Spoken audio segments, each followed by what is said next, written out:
America used to say, we're the moral standard. We're the moral center of the world. We're democracy. Joe Biden, in his 2022 national security strategy statement, democracy is how we define ourselves to the world.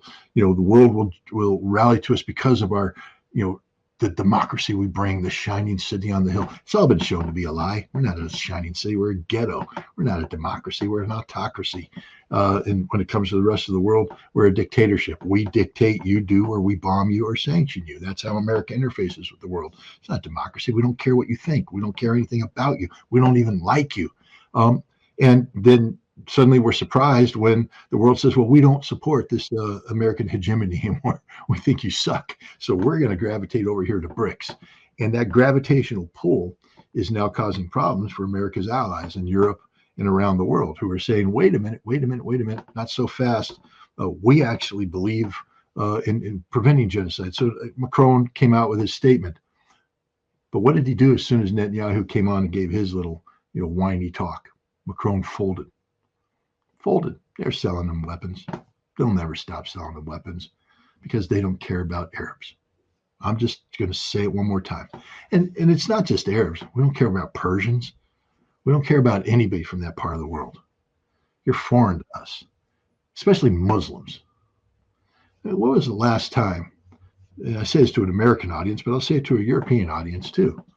When was the last time Christians from the United States or Europe voluntarily just got up and went to the local mosque, knocked on the door and said, hey, is the imam in? I'd like to talk about your congregation, you as a community, how you guys are doing. Is there anything we can do to help you?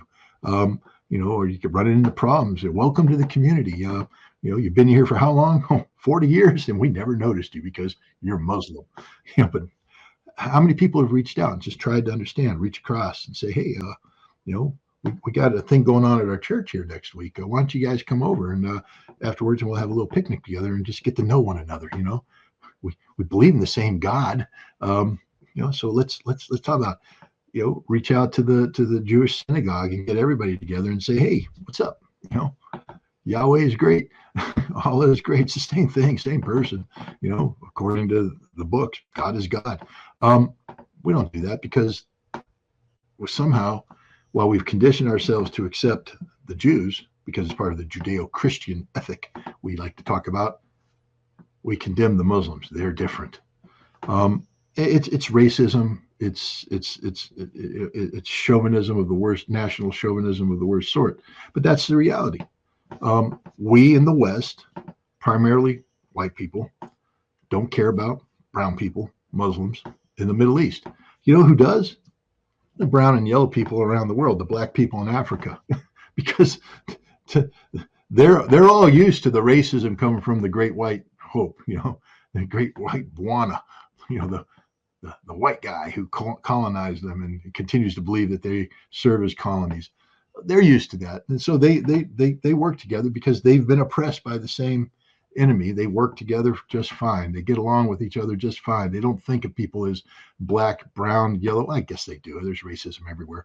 But they do work together much better than we do because it's based upon equality, consensus driven, as opposed to, the great white hope out of Washington, D.C. dictating solutions. Because even when we had a black president, we were still the great white hope. I mean, we'll find out. I don't know.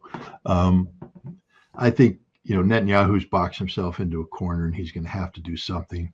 I think the most recent statement is that he's going to strike primarily military industrial, and military production sites, not understanding that when the Iranians said, you bomb us, we're taking out your infrastructure.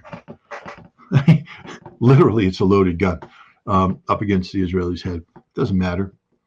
If you bomb nuclear sites, if you bomb oil, that'll get you one kind of retaliation. It'll be more regional in nature, existential.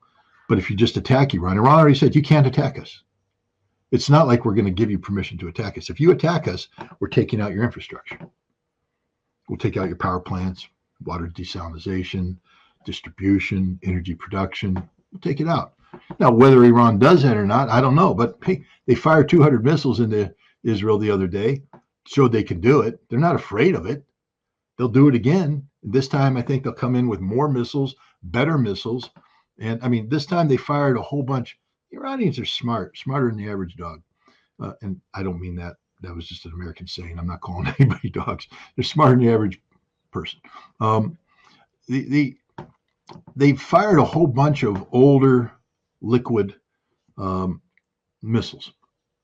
I'd like to wish I could talk to the Israelis about what their intercept points are for their various systems, because you know what happens with a liquid system is that it fires, and then at some point in time it runs out of fuel, or you can do a cutoff, and so it stops the propulsion. And then the Iranian missiles, they separate the warhead. So now you're the Israelis, and you got your radar, and you're tracking the singularity in, and then it separates.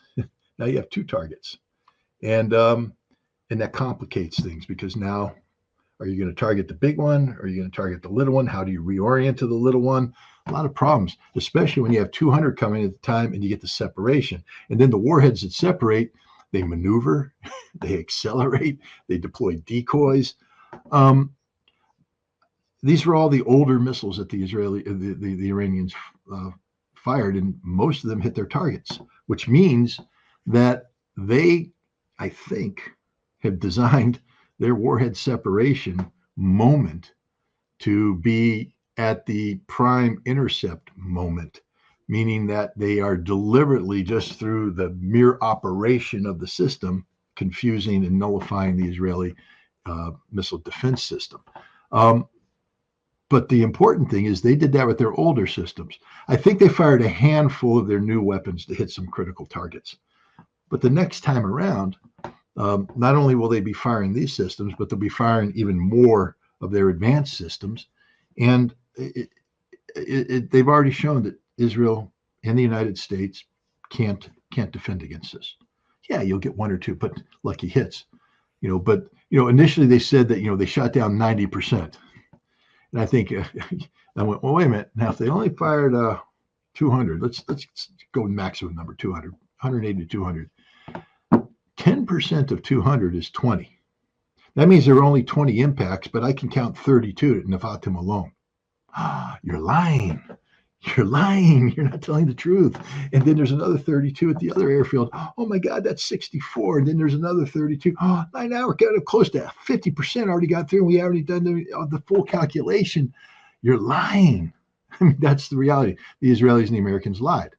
The Iranians successfully attacked the targets they wanted to attack, achieving the results they wanted to achieve, which wasn't death and destruction, but sending a signal that the next time we do this and we put 32 missiles, warheads on a target, it's not going to be an airfield per se. It's going to be your power plant. And there's no hardened aircraft shelters at a power plant. When it hits, the whole plant disappears. And then we'll do 32 more at this power plant. You only have 5 power plants in Israel. We'll take them all out. How do you generate electricity at that point in time? You don't. And then what happens when we hit all of your desalination plants? You can't generate fresh water anymore. What happens when we blow up your gas production, your oil production, your energy? Suddenly Israel doesn't exist anymore. And Iran can do that right now. Right now, lights out.